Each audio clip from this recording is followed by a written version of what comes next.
Whoa! Hey, what's well, up? Hello there. Sooze, welcome to episode 1 Oh, of the Guitar Friends podcast. interesting. I didn't know any of this until this moment. I'm springing this on you right now. Yeah. And I'm excited about it. Let me make sure my levels are all good here. Okay, they're all good. The reason I'm so excited, Sooze, is because some people lately have been around me talking. They've been in my life. And they've really been, I know they've been wanting the podcast back. But I had some conversations with some people. And I was telling them, the problem is I do enjoy just postulating into the microphone on the Tone Junkie podcast. Right. But I feel this need to always stay very digital. I feel this need to stay on brand. Okay. And I feel this need to kind of almost talk about what's going on with Tone Junkie. Yeah. And sometimes I want to talk about other stuff. Yeah. The other thing is that someone told me, I watch all your stuff and I don't play Kemper, I don't play Quad Cortex, I don't play anything. But I watch all your stuff anyway. And I was like, that's interesting. Why? And I told someone else about this and they said, well, yeah, you're people's guitar friend. And I went, oh, I'm your guitar friend. Right. And I went, that's interesting because I have so many guitar friends. I have you. I have John 2. Yeah. I've got Stu G. Yeah. I've got Michael Britt. I text with Addison all the time, the worship tutorial guys, right? All the people I've met through guitar. I've got Desi. I've got, did I say Matt Revere? Yeah. I've got all these people who are my guitar friends. Sure. Dan Lombardi. People I just text all the time. Yeah. Right? Guys I haven't talked to in years, but I could text at any time. Bill and Curtis. Curtis. Yeah. Oh, I text Curtis all the time. Yeah. He was in that worship tutorials. The Text group that I was for. And I went, right. I have all these guitar friends. People don't always have guitar friends. Right. So I've become people's guitar friends. You've become people's guitar friends. Right. So There's a guy living in Omaha that plays at his church. Everyone thinks he's a nerd, and he has nobody to talk with guitars about. nobody. Yeah. And the thing about dudes is when you get chicks together, they circle around and give each other oddly specific, strange compliments. Like, oh, hey, I love the cuff of your pants. Right. Yeah. Right? And then they're like, how's your dead mom? Because women, they have to emotionally connect. Yeah. They're like, it would be rude not to ask you about what's going on in your life. Right. There are dudes in my life and dudes in your life that you know nothing about, but you connect on one thing. Totally. Yeah. I legitimately just had a conversation with my wife where I said to her, a dude that I probably talked to 2 or 3 times a week for the past 2 years. She said, oh, they're having their baby soon. And I legitimately was like, You had no idea. are they having another? That's amazing. And the thing is because he's my buddy and we just talk about the stock market. Right. We talk about nothing else. Totally. I voice text with him all the time. I literally starts, I'm like, bro, Yeah. the Federal Reserve is blah, blah, blah, blah, blah. I don't go, hey, how you doing this morning? Right. So, guitar friends. That is so funny. I get that question a lot. Even after we hang out or go to lunch or something like that. How's John doing? It's like, I think good. I know we just did some profiling and some demos, you know what I mean? But yeah. How is he really doing? I have no idea. No idea. We even go to lunch after most of the demos. Yeah. And there we talk about stuff. But isn't it mostly about AI? Or cheap guitars. It's mostly just about weird stuff, Right. fun stuff. Yeah. Sometimes we talk about real stuff. Not really. I mean, I know you guys are having a kid. We are. We are. That's good. So this is the Guitar Friends. So my thought was, why don't I just have a podcast Yeah. where I can just invite all my guitar friends on. Totally. I have a bunch. I've realized actually in my network now, I have a bunch of really cool people too. I just did that interview with Christoph Kemper. Yeah. I did the interview with Steve Atkinson from NAMM. Josh from JHS. We were going to try to get together at NAMM. He didn't end up going. Maybe I'll bring him on here. Doug Castro, Neural DSP. Maybe I'll bring them on here. Yeah. You know? Guitar friends. Guitar friends. I think it's great. It's great. So, what do you have in your hands there, Sooze? So this is a vintage 1964 Les Paul. It was 50 grand, and yeah, plays like a dream. No, this is actually, I said vintage, and then I went off on the wrong trail, but it actually is a vintage branded guitar. It is. I assume it's cheap. I don't know anything about it. Right, you just picked that up. Yeah, it was here 20 minutes ago. on my chair, and so I picked it up. Yeah. Mm-hmm. Play the neck and bridge a little bit. By the way, who else is doing this? Podcast where you play guitar also? I don't know. It's forging a new path, man. So this is the bridge.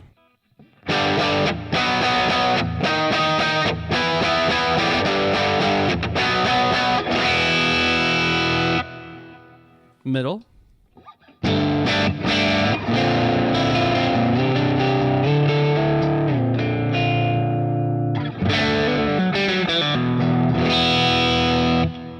And the neck.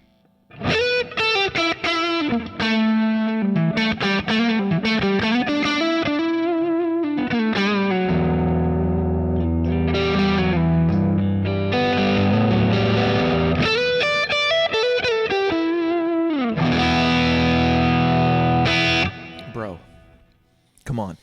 So let me tell you about my latest saga. Yeah. And it's really the point of the episode. I think I like cheap guitars. Okay. Anyone that's watched the channel knows that this is a revelation. And this comes from guitar. This comes vintage. yeah. This comes from a guy who has too many guitars. Yeah. And I'm working on a bunch of video stuff about Chibsons, and that led me to this guitar. Okay. And another guitar that's on its way. Okay. But I used to own a Les Paul, Gibson Les Paul, that looked a lot like that. Huh. And you and I both have talked about how it's been difficult to find good Gibsons at times. Oh, yeah. Like consistencies all over the place. All over the place, unless it's a custom shop. And even some of the custom shop stuff I don't feel is worth the price. So I started looking around, and you've heard of the Harley Benton guitars that everybody talks about. So I've kind of discovered an interesting thing when I was going through this Chibson thing. This guitar is a vintage brand guitar. These have been out for a while. Yeah. And if you don't know, vintage brand is a collaboration between two companies. One is it's JHS, not the pedal company. Okay. The JHS from the UK. Josh Hornsby. I've heard Josh Scott talk about that. Blah, blah, blah. So they, I guess, make some instruments. But they did a collaboration with Wilkinson, Trevor Wilkinson. Okay. Wilkinson makes guitar parts, pickups, like bridges and stuff. Yeah. Exactly. Okay. A lot of people have heard of Wilkinson tuners and bridges and all sorts of things. So Wilkinson is actually a dude that's still alive, and he learned, he had interactions with a lot of people, Leo Fender, Les Paul, Ted McCarty, right? And so that is a collaboration between those two companies, this brand Vintage. And it's basically an import body, import wood, import everything, but all Wilkinson hardware. Okay. So Wilkinson is involved to the degree that they say, okay, we can make an overseas guitar, but we don't want to do all these overseas parts. We're going to put our company's parts. So that's a Wilkinson bridge. Hold it up there so you can see it on your shot. Yeah. That is a Wilkinson bridge. That's a Wilkinson stop tail. Those are Wilkinson PAF pickups. Oh, I didn't know they made pickups. Yeah. He talks a lot in some of the early vintage stuff where they were putting it out, where he had conversations with Ted McCarty about how to make a PAF. Wow. And he talks about what some things structurally that people do wrong and some things people do right. Did he make these pickups before this brand? Yes. Okay. And these are I probably made overseas. They're not they're not some expensive pickups, but his whole point is they're made like PAFs. Those are Wilkinson tuners. This guitar is called a Paradise V100. It's obviously a take on Slash's, Paradise City guitar. And so they're either made, depending on what year you got, they're either made in Vietnam or Indonesia. Okay. What's your impression of that guitar holding it? It's great, dude. Like it plays. I mean, I have no problems with how it plays. I know. Did it come like this? It came just like that. This is new or like used? Used. Okay. So I don't know what anyone did to it. Yeah. I don't know if anyone set it up or what, but it plays wonderfully. Honestly, those pickups sound lovely. Yeah. So here's where I got into this whole thing, though, and this is a little bit about what my coming video on Tone Junkie is about. Mm-hmm. I put a little Tone Junkie logo on the headstock. I saw that. And on the back, too. Mm-hmm. On the back, yeah. I don't know if you can see that, but... So I played this guitar in a video, Mm-hmm. and someone said, cool Harley Benton. I ordered one also. I went, this isn't a Harley Benton. But then I looked at one of the Harley Benton models, and you know what I realized? Harley Benton sells this exact same guitar, same headstock shape, same. You see how the shape of that guitar on that slope down, how it slopes down into the curve right there. Yeah, and now go to the other side of the neck there. Yeah. Uh-huh. And you see how a regular Les Paul doesn't quite curve that way on that upper horn? Yeah. The Harley Bentons are the exact same shape.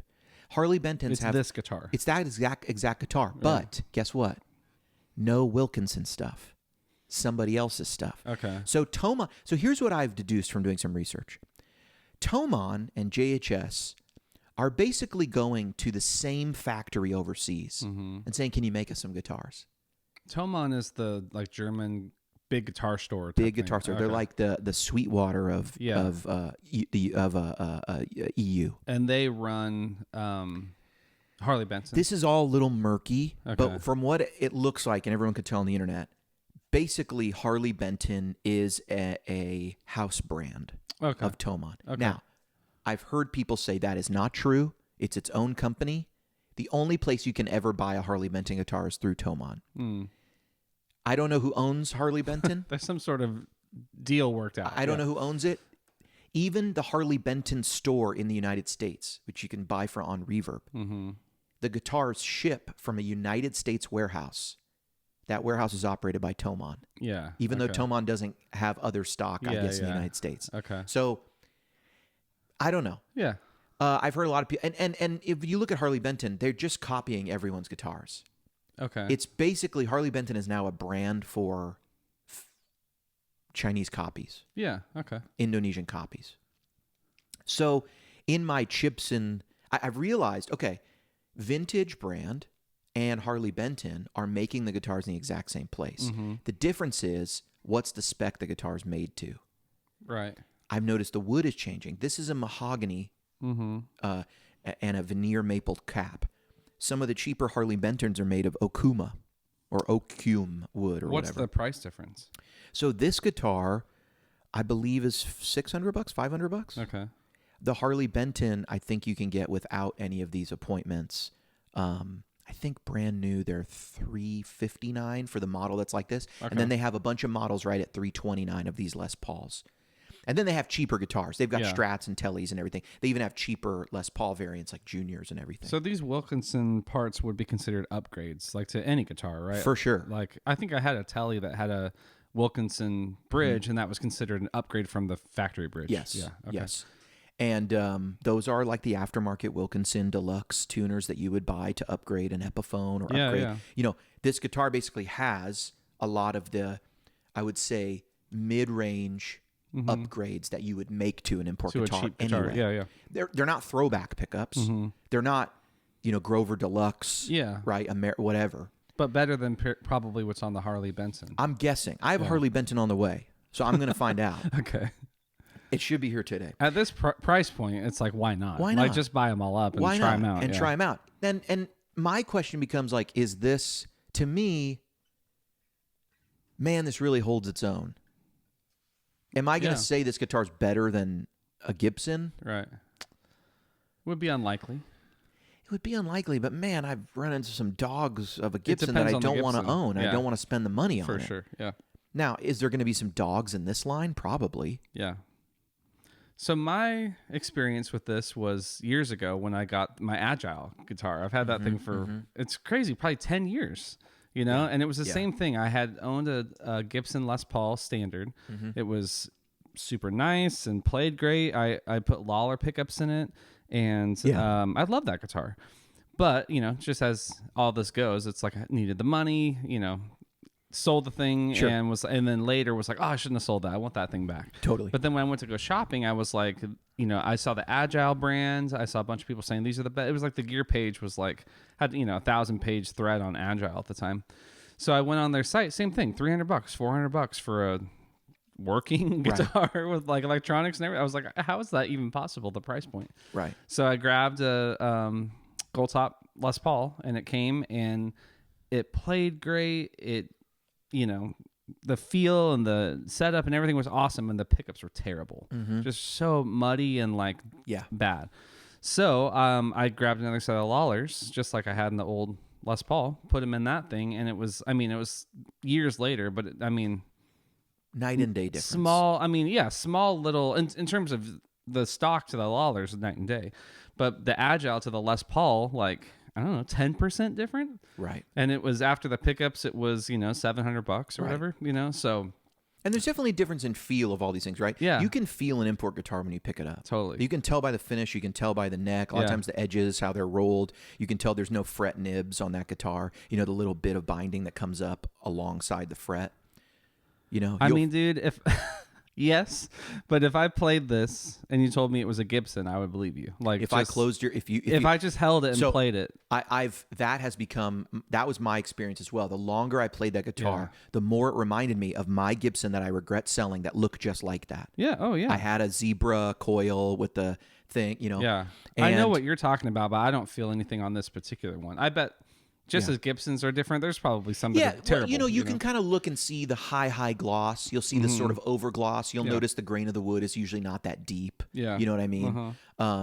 You'll kind of notice sometimes on the frets, like if you play that guitar a little more, you'll notice there's a couple frets there that are rough. And when you do the little wiggle of a vibrato, and you get that little... that raking sound, that means a fret hasn't been polished. Gotcha. Or it's worn down to where it's just that roughness. And so the little things like that. Yeah, you notice. Yeah. You notice, but with a little bit of love. And here's the thing that I love about this guitar: with no love, I like playing this guitar. Oh yeah, my hunch is that when you said it was used, I think whoever had it, someone might have set it up and maybe did made it playable.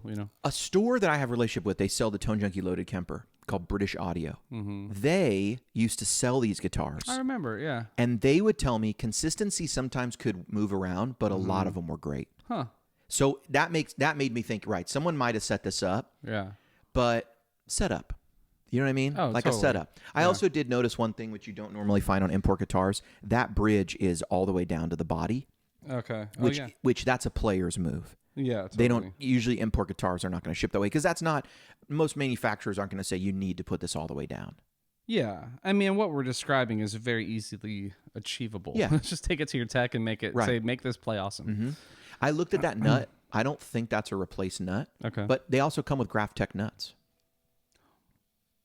They really did do all the sort of mid-range upgrades that you would do to one of these guitars. Like I said, it's not throwbacks. It's not a bone nut. It's not. It's not. Whatever.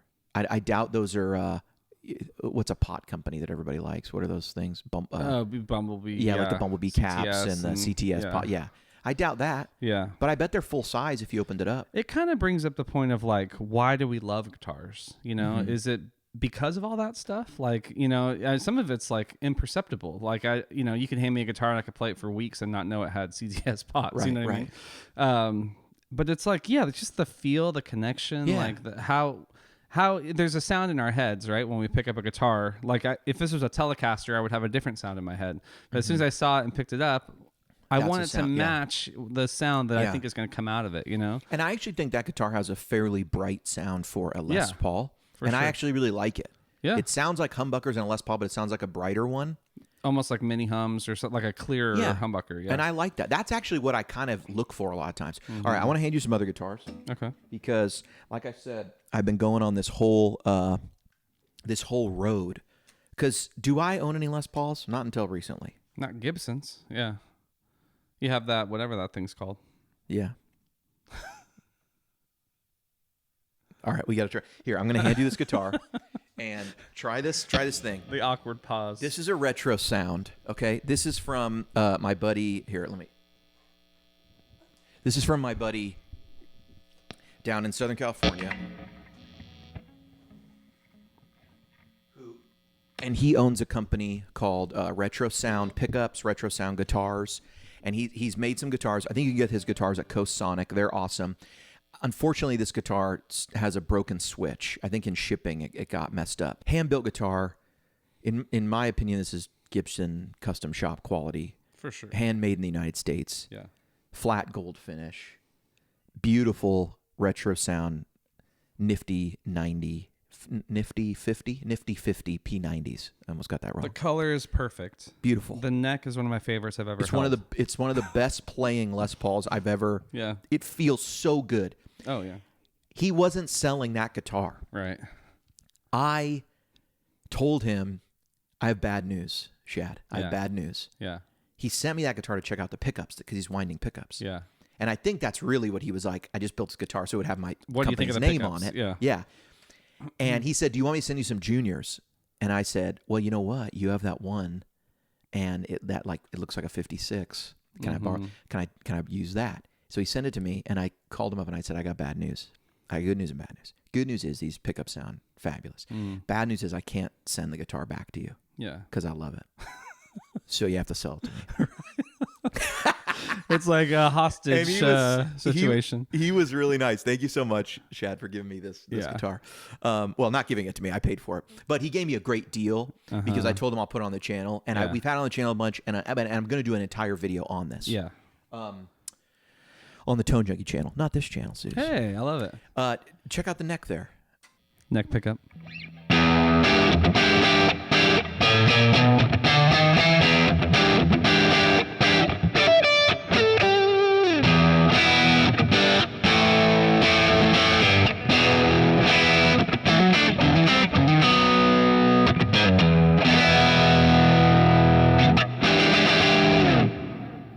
Yeah, bud. So good, dude. Dude, super good. Here, let me clean that up a little bit. Okay. By the way, what profiles are these? Oh, this is brand new. These just came out. When this video's out, these will be out. These are the new 97 Match Chief MB2 profile. It's a amp right there. Yeah, it's a matchless Chief. It's this amp right here. And you know what's great about this amp? It's a 100-watt Chieftain. A lot of people are familiar with the Chieftain. Yeah. That's a 40 watt, so 2 EL34. This is a full, I think that's technically 80 or 90 watts. Okay. But it says 100 watts on it. And it really, what I love about it, it's a plexi matchless. Yeah. That's what I love. And these two, this is the AC30 version of that $1 million clean sound, you know, that Samson did. And then here's the plexi version. And I love it. So here's a cleaner version. This is running through like greenbacks, like my favorite cab in the world, the Marshall 412 from '69 over there.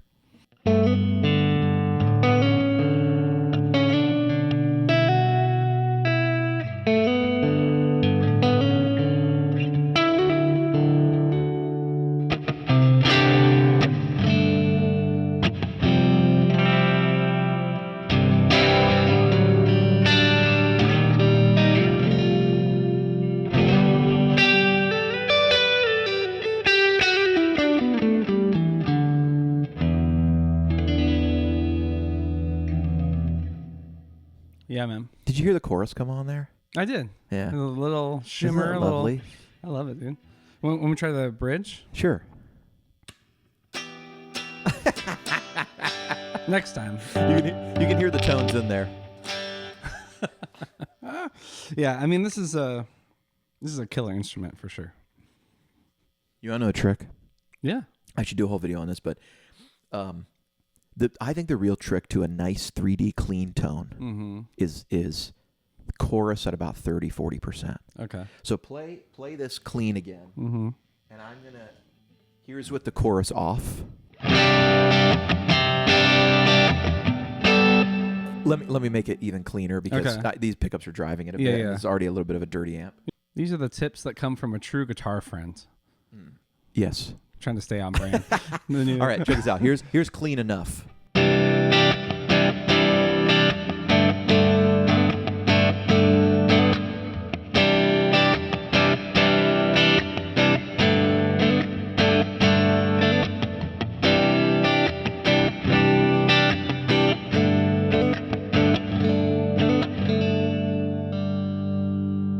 You didn't even hear I turned it on. I mean, I saw you turn it on. Yeah, it's just a little shimmer, a little movement on the, it's killer. It is. Here's 45. Can you even hear it here?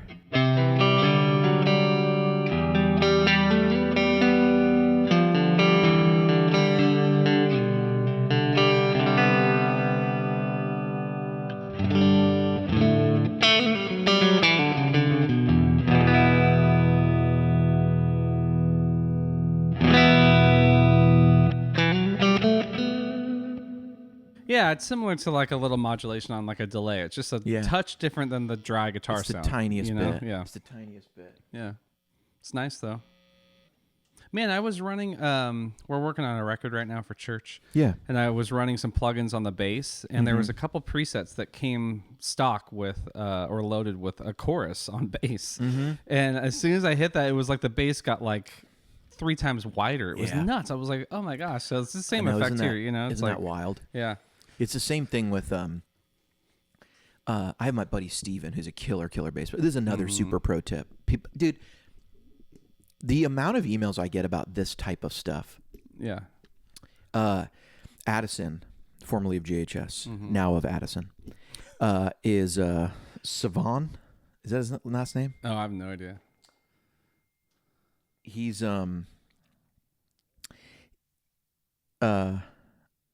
sorry, that was Desi. He's making some bass stuff for Tone Junkie. Okay, cool. And I've been chatting with him, and what I'm after for bass tone is basically my buddy Steven's setup. When I play, there's a dude in town named Steven Boutwell. Okay. So killer. So killer. All the time, he's my buddy. He's gonna, if he sees this, he'll pat him on the back. Yeah. I've played with a lot of people. I play in California, here. Yeah. I've played with a lot of people. We've had a lot of fill-ins. We have fill-ins all the time. And you know how it is, Sooze. In Nashville, if you call a friend of a friend and they fill in, they play at Belonging or with Martin Smith or with whoever. There's so many pros who will fill in here. So you and me have probably had the opportunity to play with a lot of great musicians, especially drummers. My church for about 2 years had no drummers that attended the church. So we had a rotation of like 6 drummers that were just fill-ins. Like hired in. Okay. Hired guns. And dude, you can tell in 1 second. Oh yeah. You can tell in 1 second. Yeah. When a dude is just it, Right. And then the questions, it's not even, hey, how you doing? It's just, hey, it's hey, how you doing? But the next question after we practice is, so who do you play for? Yeah. Or are you on the road, or you do mostly studio stuff? Right. It's just you know that guy, that what he does is music. That's what he does. Yeah. Someone else has a super clean trim on their lawn. You know what I mean? Like the edging. Totally. Not that guy. His lawn looks terrible. No. But he's too busy rocking on the drums. Dude, he's in the pocket. Yeah. So, but my buddy Steven, he has this great, it's that Bethel bass tone kind of thing. But his is a little more rockin'. It's that thick. You're listening to it and you go, dang, the bass just sounds so full and thick. Yeah. And then when you hear that bass tone by itself, you realize there's like a good amount of grunt on that. Yeah. There's like saturated compression over, and it's amazing how that doesn't come through. But me as a guitar player, when I have it, I'm so free to stop playing. Yeah. I know the bass tone is awesome, perfect when I stop playing and it doesn't feel not full. Oh yeah. It just feels like the guitar stopped playing. Rocking, yeah. Dude, and that's the Bethel Sound. If you and there's a bunch of like video stuff on that online. Yeah. Like the Bethel Sound is a pretty driven bass and then very clean compressed guitars on top of it. And you're right. You listen to the record and you're not like listen to that dirty bass. But like I would get the multi-tracks and solo the bass. Yeah. And that's when I started hearing it. I was like, oh my gosh, that thing is like crushed, but and you can go find the video stuff. They all use overdrives, all the Bethel guys. They all use I'll just say this. From the people I know that have played at Bethel and have been around Bethel, the gear there comes up in groups. When one guy starts using something, they all start using it because they're all trying to nail the tone and they're all talking to each other. Totally. So there was a while where they all had micro synths, all of them. Okay. And you might not even go, where were they using a micro synth? They were. Yeah. There's overdrives on the bass all the time. Yeah. It's just how it is. I forget what compressor they were using for a while, VGAs or whatever.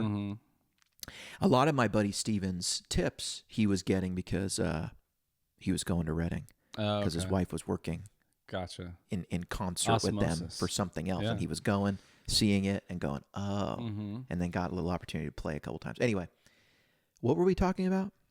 Addison. Yes. So he's making some bass stuff, and I'm really excited about that. I think there was a reason I brought him up, but I don't remember what it is. This guitar is beautiful. It's fabulous. Full circle. Yeah, no, this is a good. It's funny coming straight from that to this. I didn't feel a huge jump, which says more about the vintage than anything. When you say that, what do you mean you didn't feel a huge jump? To me, it's mostly in the neck, like the actual neck of the guitar. But that neck is very thick. This one's thin. I didn't think that was small. I mean, I, in terms of like a thinner Les Paul profile, I think it's closer to this than a thin one. Okay, I could be wrong, but yeah. I mean, it's just there's a mentality that you're going to play something that's. Did you say this is handmade? Yeah, something handmade. I mean, that's. I don't know where that wood comes from. Yeah. Shad made that guitar in Southern California. Wow. Finished it, put it together. Now, I don't know if the bodies are pre-done, if he orders them pre-done. Yeah. I don't know if he runs a CNC machine. Shad also works for Iconic Guitars. Yeah. So I don't know if he used Iconic's equipment, maybe cut that body out himself, or I don't know if he orders those as kits or what. I will tell you this. This is not, I don't know that he's making these guitars for sale. So you're not going to find one on Reverb. Yeah, right and now. I view this as like, maybe this is like akin to like an Iconic employee guitar. He sort of made one for himself. Yeah. You know, and then I told him, you can't have it back. I want it. Yeah. Oh, totally. And then I think he told me he's going to build another one because he misses it. Yeah. And he was like, hey, I'm going to build another one. I miss it. And I wondered if that was like the cue for me to go, do you want it back? But I just said, cool. Yeah. Avoid this. Avoid the conversation. Which is really good because I don't want to give it back. But just little stuff like you see how the headstock is not flat. It's actually, it looks like rosewood. That's deeply, deeply stained. Yeah. See the grain in there. Beautiful. Yeah. Yeah, and that is a very traditional Les Paul. The carve looks to be super accurate. That all looks to be. I mean, look at the wood on the back. Show it on camera there, on the back. Yeah, it's beautiful. Oh yeah, that's like beautiful mahogany. I love the grain on there. It's really awesome, man. I'll put this in terms of another group that I'm a part of, which is the Bourbon Community. As you know, we've talked about this. Yeah. There's these like fabled high-end bottles of bourbon that you can't, BTAC collection or like your William LaRue Weller or whatever, like these things that are hard to find, hard to buy. And even if you do, they're thousands of dollars, on the secondary. There's all these other, I watch these channels that will compare. And basically it's like if you're going from that, sipping on that to sipping like a Wild Turkey 101 or like a Jack Daniels, you tell right away the difference. Yes. There's some $80 bottles that you can get today just sitting on the shelf that you go straight from the fabled ones to that one. It's like, what am I sipping? I don't know. It's gotten so close now. Now, is the William LaRue Weller, is it still better? Yes. But we've gotten so on top of it that it's like, I'll take either one of these. We're almost there with these. We're like, this is better and it feels better. I think that pickup just sounds classier and like just more high end. I don't know how else to describe that. But that guitar is not that far off. It should be way further away from this given the price point is what I'm saying. I'll be honest, I actually have a little different feeling. That's why we're here. I think this vintage is a really great guitar. I think it rings really nice and it has really great features. Usability-wise, I agree with you. I do think that guitar has a mojo that I don't find in other guitars. Yeah. That one. Totally. And so... Let me go back and forth again. I'm just going to play this one. You and then go I want ahead. to try that. I don't... The point of me showing these two was these two was not to say that actually... Like... I don't know what he would charge for that guitar otherwise. Yeah, totally. But for what I paid, that guitar is one of the best deals I ever got. Oh, for sure. Because that guitar should sell for $4,000. Yeah, like a Sir Aura, whatever those things are. I mean, it's that level. And I would say just compare this to a Gibson custom shop for me, because it kind of has that like. And I would say it plays great. It is great. This vintage guitar might be exceptional, but I showed you that because I want to show you something else. Okay. So that is a copy of a Gibson. Yeah. Now, do you want to see a Chibson? Yeah, you've told me about it. I've never actually seen it or played it. But... It's right there. Oh, that's the one. Look at this. Hang on, I'm going to hand it to you. Okay, can I play this one more time before you hand it to me? Is that allowed? You play it one more time because, look on my camera here. This Chibson That thing looks killer. is P90 equipped, gold top. It says Gibson on it. And I could tell you this whole story, Sooze, if you want. Yeah. But I got a whole video coming out called what was my title? The Dark Side of the Underground World. The Underground World of Counterfeit Guitars. That's what it's going to be called. Yes. And I'm going to do the whole video in the dark. Ooh, that's smart. You know? Yeah. Maybe out in a questionable neighborhood on the street. Totally. A little danger. I'll probably just turn the lights off and stay in this room. But yeah. here's comparable. Your guitar and this guitar. Maybe, maybe not. I mean, this is a more direct comparison. Right, for sure, exactly, exactly. And all I have is the neck pickup. So all you've got is neck, so let's just compare the necks. But that's okay. The feel of the guitar is what we're after. But go ahead, play that one again.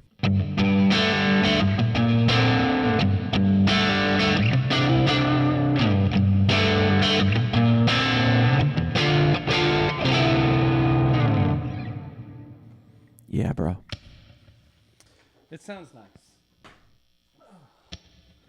It's lighter. It's crazy light. You're going to have to tune that. Hang on. Okay.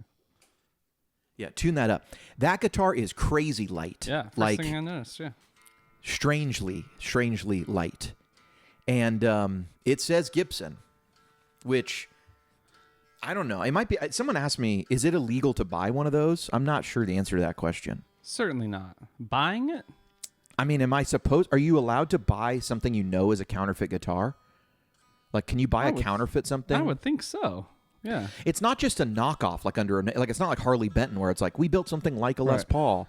That is a guitar attempting to say trademarked things. Yeah. Well, that's the infringement was done by copywritten things. Yeah, but they did the infringement, not you, right? By making it. I don't know. A lawyer, I am not. I'm not even sure if you're allowed. You might have to, like, I think it could be subject to, like, forfeiture or seizure. It's already not as good, but let's plug it in. Let's plug it in. Here you go.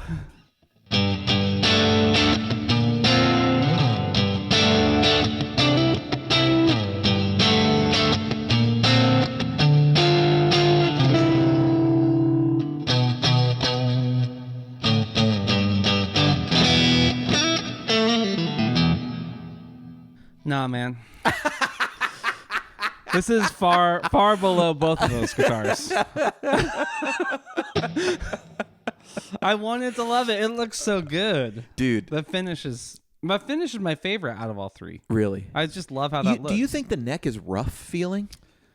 Yeah. It's not comfortable. No, to me, I didn't mind it for 5 minutes, but after the first few minutes, I was like, this is not comfortable. No. So would you call that a functioning guitar? Because I haven't done nothing to that. That's exactly how it came out of the box. Yeah, it's like splatting out. It's not. The setup could use some work. The neck needs to be sanded or like something. Yeah. It's not a joy to play. Play all the pickup positions. Okay. Check it out. So this is neck again.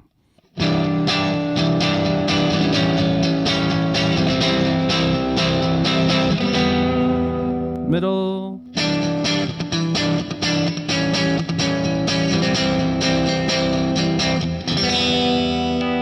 Bridge.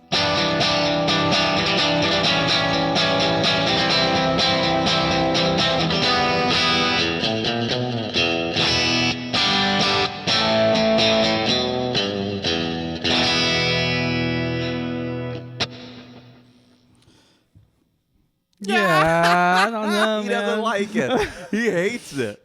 Well, yeah, it could. Okay, I was just telling you I got a new guitar, a Jaguar.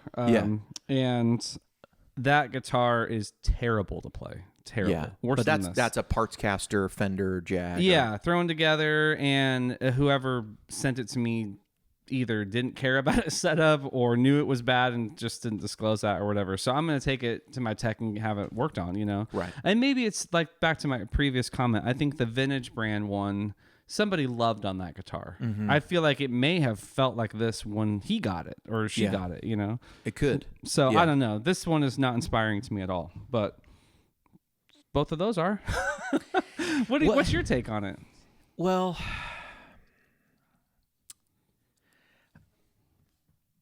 I mean, I'm not going to advocate for a fake guitar like that, Yeah. you know, on the moral grounds. Uh-huh. But I really bought that out of a curiosity to see what are the guitars like For sure. that are coming out of China Yeah, and stuff. uh-huh. And to me,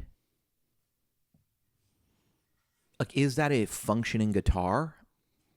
Yeah. Yeah. It functions. I bet the intonation's probably all over the place. Mm.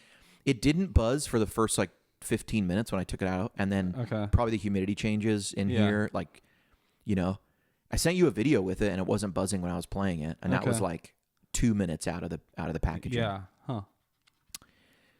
I mean, the frets are super rough. Mm-hmm. You know,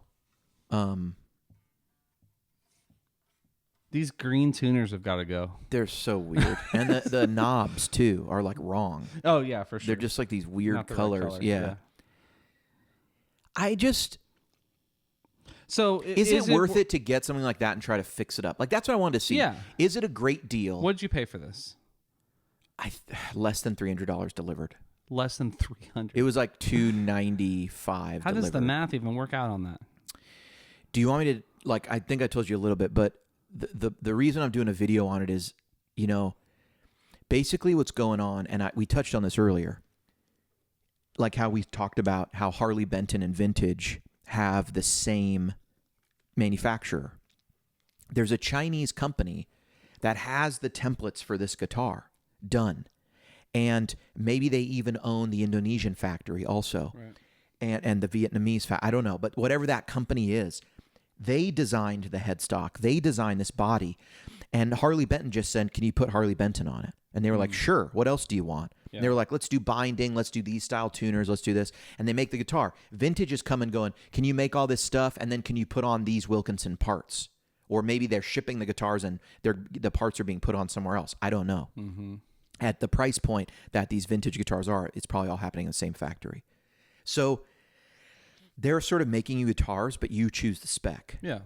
I think a similar thing is going on here with Gibson or Chibson. Mm-hmm. There are these companies that have copied these guitars. You know, there are import guitars. There are Grecos and Bernies and these types of things. Mm-hmm. They have these body shapes. They have models already made. Yeah.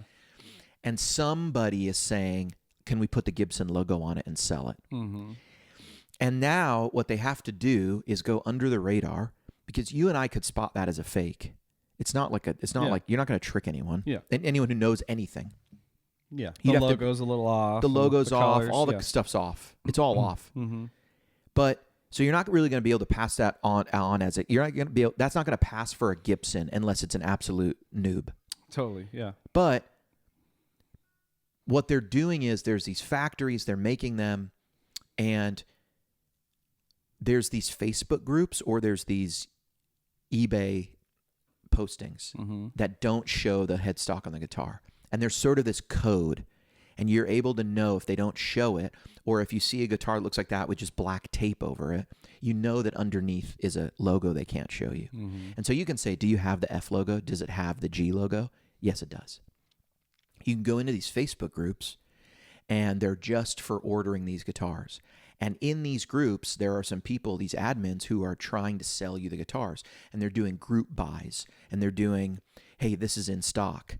And you can order it through this website. But when you go to the website, it's just a bunch of guitars that don't say Gibson or Fender, unless they send you a special link.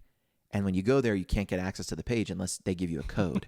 Then you get This a is code. the underbelly This is of the the- underbelly. You get a code and you go in, and now all of a sudden you can see all sorts of counterfeit guitars. Gotcha. Okay. And what's interesting, even more interesting, Sooze, some of the guitars are advertised as 2-day ship to the United States. And from the digging and questions I've asked, those are guitars that are already sitting in American warehouses. Mm-hmm. They're already here, and they're looking for a place to go. And so what I think is happening is there's all these different groups around Facebook. There's all these different forums where you can get these. And I think what's happening is the companies are paying a commission to the people who give them your code. Right. Use this code. We'll attribute sale to you. Someone might have made $25 or $50 because I bought this guitar. I would bet it's 10% or 15%. Okay. Something like someone's making some money. And so they're setting up these groups, getting people to buy, and they will make whatever you want. If you want to do a custom shop, fully custom thing, they'll make pretty much whatever you want. You might have to wait, but that's why they also sometimes do these group buys. People go, can I get a Greenie Les Paul? And they go, okay, hang on. And the next day they'll be like, we're doing a group buy. If 15 people order, we can get it at this price. Okay. So that's how they're getting everyone to order. They're giving discounts. Some of these guitars are already here in the United States, but the problem for them is they can't put them into a store. Yeah. How do you move them? How do you move them? Right. You got to get creative. So I think they're paying people, and those people are creating these Facebook groups. So it's this weird thing where I think the dynamic that I find interesting about all that is we now live in a world where the brand name and the manufacturer are completely disconnected. It used to be that the brand name on the top of the guitar referenced the person or the company and their reputation which manufactured the guitar. Right. In the case of Fender, Gibson, that is still true. But when you see other companies like Vintage, which are real companies, when you see companies like Harley Benton, these are companies where this is just a brand name. JHS is the company, Trevor Wilkinson is the company, or Wilkinson and JHS is the company. Yeah. This is some Chinese company. Harley Benton's not the company. Harley Benton, Tomon, what's the relationship? We don't know. But they're going to some company, some nameless, faceless company, saying, can you make me a guitar? And they say, yes. And they go, let me choose the spec. So now we're a company that's speccing a guitar from a resource, and we're bringing it in, and that's the quality you get. And somebody else has our exact body style, our exact setup, our exact finish. That's the crazy thing about the vintage Harley Benton thing. This is called the Paradise model. The V100, I think like Slash or V100P, but it says Paradise on the guitar.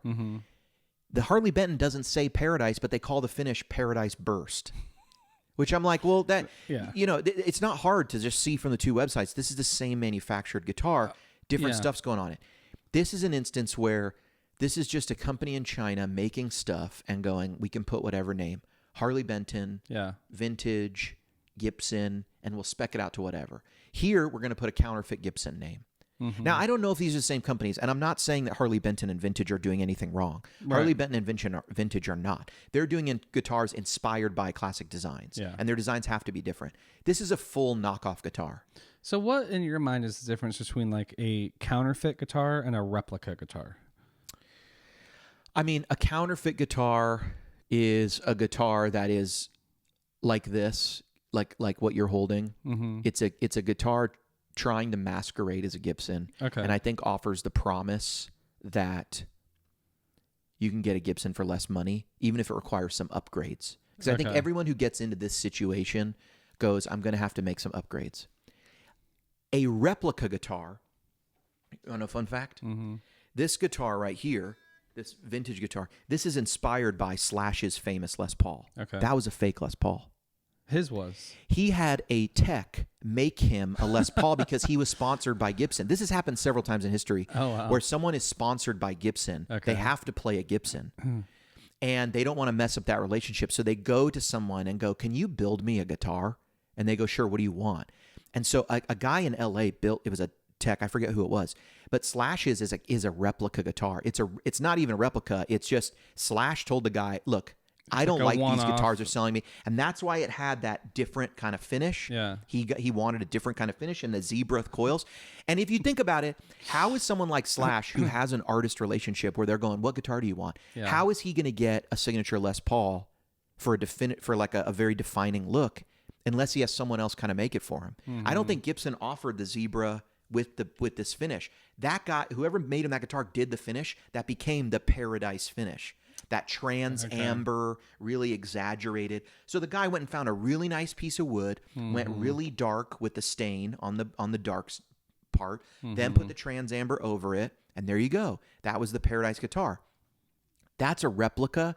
If someone today builds a replica, I would call the retro sound a bit of a replica. Okay. Because it doesn't say Gibson. and you're not saving any money. And some of the cuts are different. I mean, those are probably fine points of avoiding a lawsuit, or like if it's slightly not the same design. Yes. Or like I've seen Fender bodies that like it's a little off, but looks like a Jaguar or a Jazzmaster or something. My understanding with how the history of the defense of the patents and the trademark stuff has been in the United States, you can't make an exact Gibson body and sell it. Mm-hmm. In other countries, you can. Internationally, they can't. Only in the United States do they still hold. But Fender, you can copy the body everywhere, 100%. You can make exact copies in the United States or out. And that was because for so long, Fender didn't protect their patent, or I guess their, and so eventually when they tried to, it was ruled, you've basically forfeited this. You can't let all these companies and all these people start importing stuff and then years later go, we want all our damages. You have to defend your But they do that intellectual now. property. Like Fender has now. They can't. They can defend their headstock. Okay, logo and all that stuff. Yeah, and Gibson can as well. Okay, but the difference actual is, body. Yeah, the difference is in the United States, Gibson is still able to defend their single cut guitar, which is why they also went after PRS and said yours is too close. But those are made in America. Those are made in America, and they're not exact copies. PRS has never made an exact copy of a. Yeah, totally. But they still sued them, and said it causes. Which is wild. They said it causes confusion in the marketplace, which is crazy because you look at those two guitars and you're like. If your argument is confusion in the marketplace, why even have a patent to begin with? It's like, that's so vague, like confusion in the market. Well, that was their thing. It's too close. It Yeah. makes people think that those are our guitars. Everyone can see they're different. You can see they're different from a mile away. Yeah. And they sued PRS at a time when PRS wasn't even using two-piece bridges like a Les Paul. Yeah. Because PRS knew that if they went to two-piece bridges, that might trigger Gibson to sue. Yeah. Gibson sued anyway. Guess what happened then? They lost? They lost. PRS immediately comes out with two-piece bridge. Because PRS goes, hey, come at us. we were staying away. But now that the court already ruled this body set, we can put a two-piece bridge. And that's how the 594 came out. Yeah, interesting. PRS was like, screw it. We're gonna make vintage vintage looking stuff. So actually, this is not infringing on a patent because it's made in China? No, China just doesn't have. I mean, yes, because China doesn't have those laws. But you're not allowed to import that to the United States. You can't bring that in the United States. Even if you went to the EU or any other place where Gibson holds any sort of IP protection. Yeah. Even in China, I think it's illegal technically. Okay. But I've always thought of counterfeit as you would sell this on Reverb for $3,500 and say it's a Gibson. Yeah. Which is more of like a willfully, deceitful, Yeah. I would say that's true. Yeah. I think, though, where I would still call this a counterfeit guitar, and I wouldn't suggest people buy one of these, is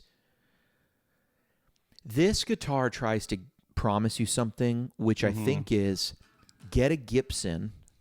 You know it's not real. Other people won't. It's going to say Gibson. It's going to look the part. And with some upgrades, you can make it awesome. Yeah. I think that is the thing. And it's so cheap that it offers people this idea that you're going to be able to walk away with a $1,200 guitar that is as good as a Gibson. Yeah, after you've made it amazing. That if you bought throwbacks or Duncan Antiquities or whatever. Are you going to be doing that to this guitar?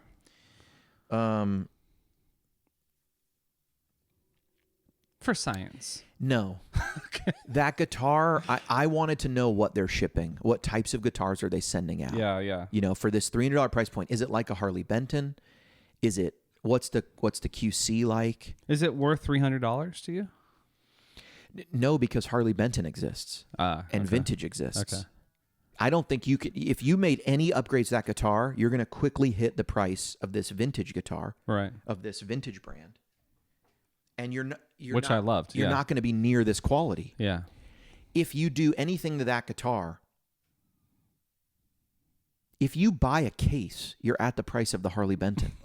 Totally. Do you know what I'm saying? Yeah. Like, certainly this shipped in a nice box, right? And if you bought bro, I know. Okay, that didn't even ship in a box. It came in just styrofoam wrapped in brown tape. Mm-hmm. I felt the box. I was like, is this a foam box? So, if you bought, and this is no exaggeration. If you bought strings, a strap, and guitar picks, you're at the price of the Harley Benton guitar. Totally.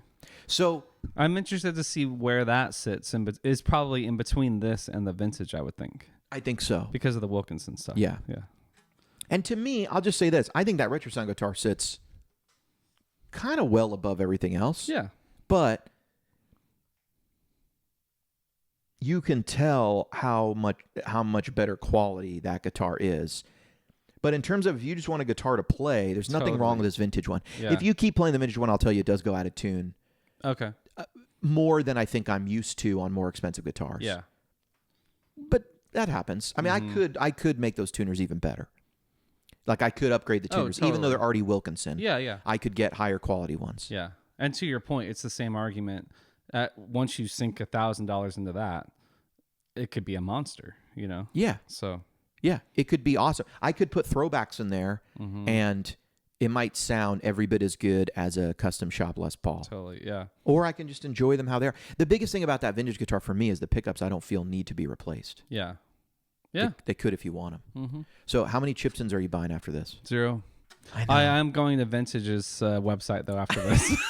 Seeing what's out there. That's a great guitar, man. They do have them for sale at Nashville New and Used Music in town here. I've been there. We could go check them out sometime. Here's another vintage Strat, though. Okay. And I didn't read the listing carefully. This is not very good. I'm not going to let you play this. It's not good. I'm going to play it. The worst thing about that brand to me is that when you say it's a vintage guitar, that communicates something different. And you can't search for it easily on the internet. I'm looking for a vintage Strat. Everything gets messed up. All right. So what is wrong with this? So the wiring's messed up. And also someone said that they bought that body and the neck separate and they put them together and they're terrible. The yellow is atrocious on like the pickups. It's like I bought it on Reverb and I've already asked to return it because the way the guitar is wired is not right. It's really bad. It's like one of the pots is reversed or broken.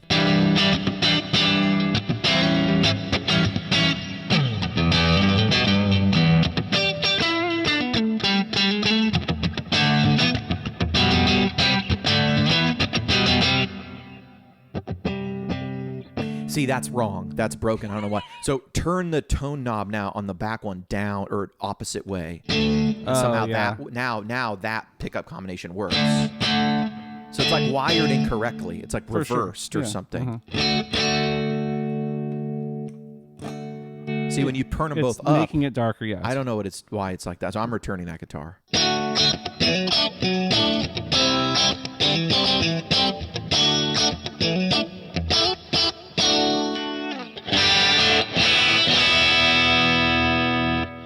Not good. I'm not that into that. I mean, that sounds okay. Yeah. Okay. I'd rather have this guitar than the Chibson. As is. For sure. For sure. Yeah. You know? Yeah. Even being wired the wrong way. I mean, maybe it looks like mac and cheese got spilled on this very guitar. Unhappy with how that guitar showed up miswired. Or else I might have I wouldn't return it for the cosmetic features, but maybe that's Jimmy's was like that. I doubt it. Strongly doubt it. Strongly doubt it. Oh. Well, what have we learned today? Well, we started a new podcast. Yeah, I'm excited for this. I'm excited too. I'll be a listener. Yeah. Well, hopefully you'll be on some of the episodes. Yeah. A lot of the episodes. Yeah. Are you going to, this is a technical question. Are you going to be like phoning in people? I will. I've never tried that. So I'm going to ask Addison if he wants to do some episodes. Specifically, I'd love to do an episode with Addison on like what the bad monkey can teach us about contentment or psychology or like what it should teach us about ourselves. Yeah. Because he was involved with that. Oh, it was a big thing. And I think, and I'll give you the spoiler. I've been doing some research and I want to show the price curve on those and how many actually sold on Reverb at those elevated prices. And now where the prices still sit. So I think a lot of the conjecture of like, this is now going for $500 is mostly false. Yeah. It looks like only a handful sold at that. Those are suckers. Thankfully. Yeah. But the prices have settled. That has left a lasting impact where it has doubled the price of that pedal forever, probably. And probably forever it will be doubled, which, following the strict laws of supply and demand, does that make any sense? It probably does make sense. I'll tell you what it's like, and this is my conclusion is going to end up being probably that the Bad Monkey is the BMW of guitars. What I mean by that is, one time I learned about this in marketing school. BMW wanted to get rid of all their advertising because they ran some tests, and they said, nobody says that they buy a BMW because of ads they saw. It doesn't seem to raise awareness. Okay. Why are we running all these ads? So they turned off all the TV commercials for like 6 months. And they noticed some things started to happen. So they did some more tests, some focus groups, and they figured out that when they ran ads, people who already owned BMWs felt pride in the product, and they were way less likely to resell their car. They didn't want to sell their used BMW because seeing those ads reinforced their buying decision. I do like my car. It is the ultimate driving experience. Yes. I got one of those. It reminded them that they have a classy car and that it's a status symbol. But even though it didn't really affect sales of new cars, what happened when you didn't see the BMW doing that, it made those people who probably are some portion who are after more of a status symbol, they weren't being reminded that they already own the status symbol. So they were selling their cars, and it was making the cost of used BMWs go down. Which also, there's so much supply. Because more and more people were selling them, willing to resell them and get something else. And BMW concluded, even if we can't see it in sales, we need to be running ads because we can't let consumers be convinced that Acura or Lexus is the status symbol. As part of that, also, they're not seeing BMW ads, but they are seeing those other ads. Probably, yeah. So, like if I see an Acura ad, but then a day later I see a BMW ad, I'm like, yeah, they're both good. But if I never see BMW ads, I'm always like, wait, are their cars better? Yeah. Like same kind of thing, but the lack of their own ads. Yeah. If I told you, go ahead and list tell me the top 3 to 5 best American-made Fender style makers, like people who make F-style guitars in the United States. Who do you think the top 5 companies would be that make killer T and S style guitars? Let's see. Sir. Okay. Yeah, sure. Veritas. Yeah. In that genre, sure. Nash. Gosh, I'm trying to think of what else. Help me out here. Have you heard of Mario Martin? Yeah. Yeah. Have you heard of how about like Tom Anderson? Oh, K-Line. K-Line. Okay. Yeah. Anybody else? Yeah, Anderson. You just said. Yeah. Yeah, a bunch of iconic. Yeah. There's all these companies, but let's think of like who you didn't name that you might have named a couple of years ago. Danocaster jumps out to me. Oh yeah. You don't really hear about Danocaster as much anymore. Right. My understanding is he's making less guitars. Quit for a while and came back. And then came back, and as a result, less people on the gear page talking about it. Totally. So when you think, what guitar should I buy? You're less likely to think of a Danocaster now than when Danocasters were being talked about, played, and all the time on the gear page. Yeah. The word of mouth. The guitars are just as good. Yeah. Dang. Yeah, there's another our previous conversation about the infringement and all that stuff. Like he had the logo that looked like Fender. And then freaking Danocaster had to change it and all that stuff. Yeah. Those were different times. TGP back in the day. Another podcast episode for sure. All right, Sooze, this concludes episode 1 Thanks of the Guitar Friends podcast. This is fun. Yeah. I'm going to have some people on, but you're going to be a regular guest. I love it, dude. You're my closest guitar friend. There you go. I would play us out, but I don't want to play on this thing. You don't want to play on that? No, all right, here. Let's... Hand me that first one again, the vintage. Yeah, that's what I was going to say. Yeah. HW and the Sooze signing off. Guitar Friends episode 1. It's in the bag. In the bag.